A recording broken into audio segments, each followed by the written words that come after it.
ओम शांति my spiritual brothers and sisters. हम question answer sessions कर रहे हैं और आज के जो क्वेश्चंस हैं वो स्पेशली टीचर्स और पेरेंट्स के द्वारा आए हैं स्पेशली। तो हम कुछ क्वेश्चंस लेंगे और उसके आंसर्स करेंगे। आप इसको ध्यान से सुनना और उसमें से जो भी अच्छी बात लगे उसको जीवन में धारण करना है, क्योंकि हम सब WIP है ना। WIP मतलब क्या होता है? VIP तो होता है ना, ऐसी WIP होता है, वर्क इन प्रोग्रेस। हम सब वर्क इन प्रोग्रेस हैं, हम सब अपने को बेहतर बना रहे हैं, इम्प्रूव कर रहे हैं। तो जितना अच्छा सुनेंगे, उस पर चिंतन करेंगे, उसको प्रैक्टिस में लाएंगे, धीरे धीरे हमारे अंदर परिवर्तन आएगा, है ना, चेंज आएगा। तो आ, कुछ पावरफुल क्वेश्चंस हैं जो टीचर्स एंड पेरेंट्स ज़्यादातर पूछते हैं। तो हमें ये लिस्ट भेजी है हमारी टीम ने, तो हम आज उस पर करेंगे। पहला है, how can we help children become mentally strong and emotionally stable.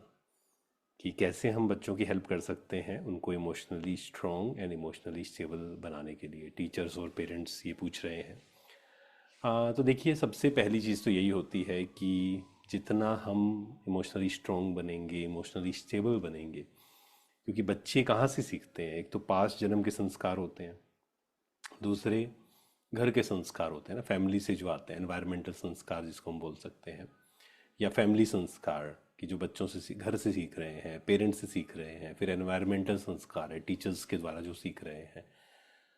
तो जैसे हम बोलते हैं, जैसे हम सोचते हैं, जैसे हम डील करते हैं, हम खुश हैं या नहीं, हम पॉजिटिव हैं या नहीं, बच्चे उससे सीखते हैं एक्चुअल में, है ना। क्योंकि सिर्फ हम क्या बोल रहे हैं वो नहीं सीखते हैं, लेकिन हम क्या कर रहे हैं जीवन में, बच्चे उससे सीखते हैं। तो हमें अपने जीवन को परिवर्तन करना है, पॉजिटिव करना है, हमें खुद इमोशनली स्ट्रांग बनना है। और उसके लिए क्या क्या टेक्निक्स यूज़ कर रहे हैं, युक्ति से बच्चों को सिखानी है, कहानी के माध्यम से, स्टोरीज के माध्यम से।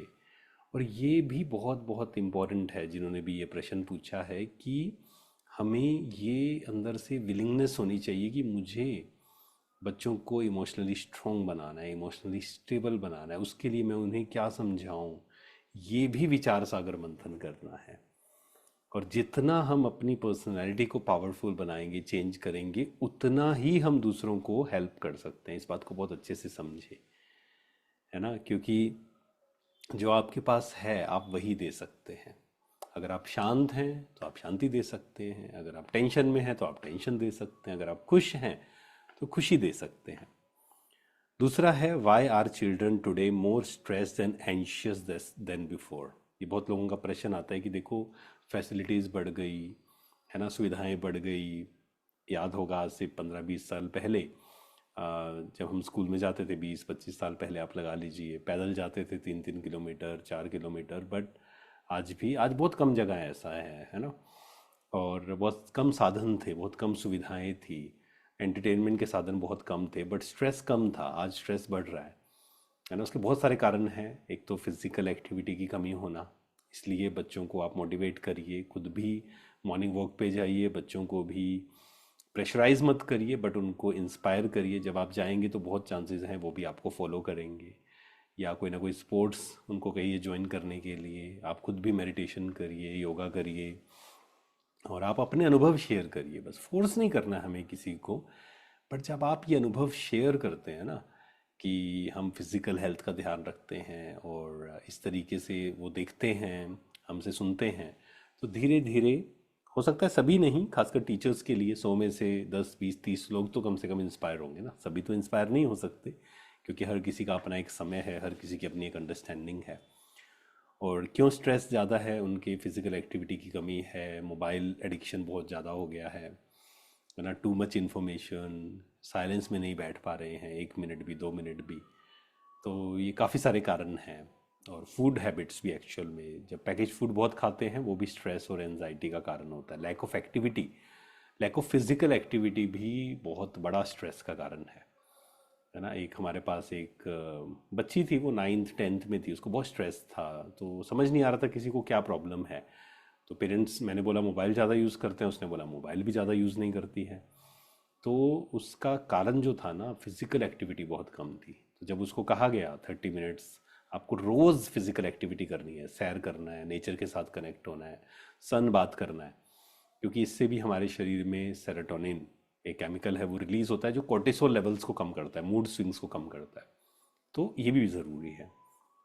तीसरा है, how can we reduce children's addiction to mobile phones and social media? How can we reduce children's addiction to mobile phone and social media?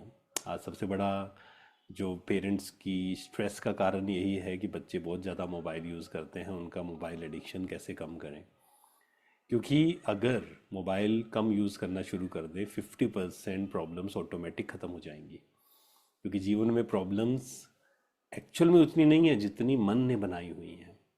Mind is a very powerful instrument. वो छोटी सी बात को बहुत बड़ा भी बना सकता है, बड़ी सी बात को छोटा भी बना सकता है ना। तो मन को अगर शक्तिशाली बनाएंगे, हम उनको टेक्निक्स बताएं कैसे शक्तिशाली बनना है, लेकिन अगेन खुद पे काम करेंगे तभी दूसरों को इंस्पायर कर सकते हैं। क्योंकि लोग या बच्चे हम जो बोल रहे हैं उससे नहीं सीखते हैं, हमारे एक्शंस के द्वारा सीखते हैं।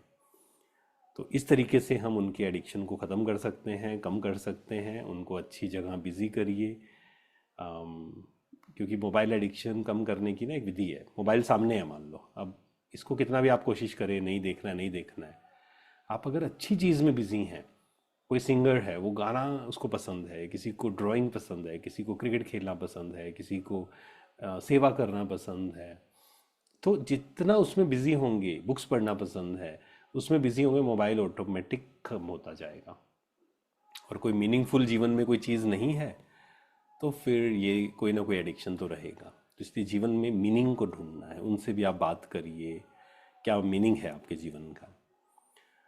फिर नेक्स्ट है, how can we help children develop self confidence and self belief. बहुत इंपॉर्टेंट क्वेश्चन है ये।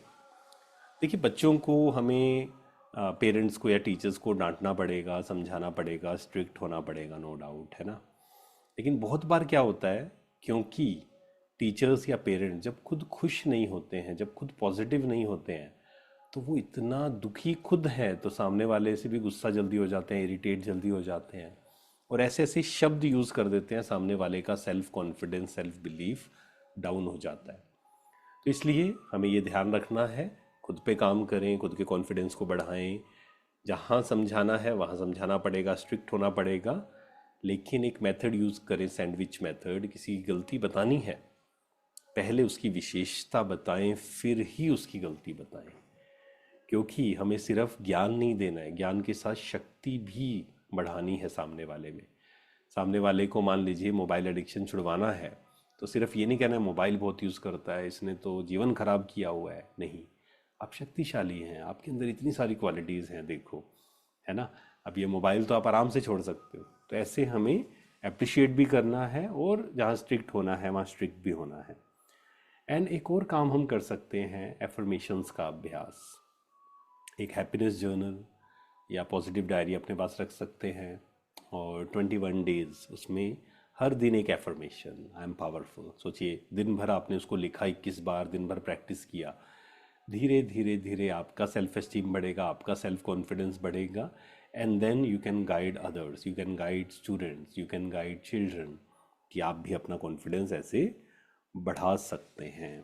नेक्स्ट है, how can we teach children to manage their emotions like anger, jealousy, sadness. देखो, बच्चों को ना एक चीज़ बतानी बहुत ज़रूरी है, क्योंकि उनको गलत मैसेज एक जा रहा है कि money is everything, position is everything, आपकी पोस्ट क्या है, आपके पास पैसा कितना है, नंबर्स आपके कितने आए, दैट इज़ एवरीथिंग।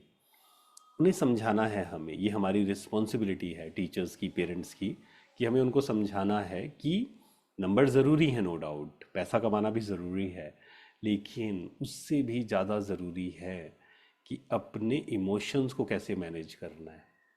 किसी ने कुछ गलत कह दिया, ये नहीं है कि गलत नहीं कहेगा कोई, मुझे कैसे अपने मन को शांत रखना है, हर्ट से कैसे ऊपर उठना है, एंगर से कैसे ऊपर उठना है। एंड उनको ये समझाना, this is the most important thing, अपने मन का ध्यान रखना, अपने इमोशंस का ध्यान रखना। आईक्यू से भी ज़्यादा ज़रूरी है ईक्यू। जब उनको ये समझ आएगा ना कि हम वो चीज़ की वैल्यू करते हैं, फॉर एग्जाम्पल दो बच्चे लेते हैं, एक 95% लेता है, एक 90% लेता है, ठीक है। अब दोनों में से ज़्यादा अप्रिशिएट किसको करना है या दोनों में से अच्छा कौन है, हम नंबर से डिसाइड नहीं कर सकते सिर्फ, ये ध्यान रखना है।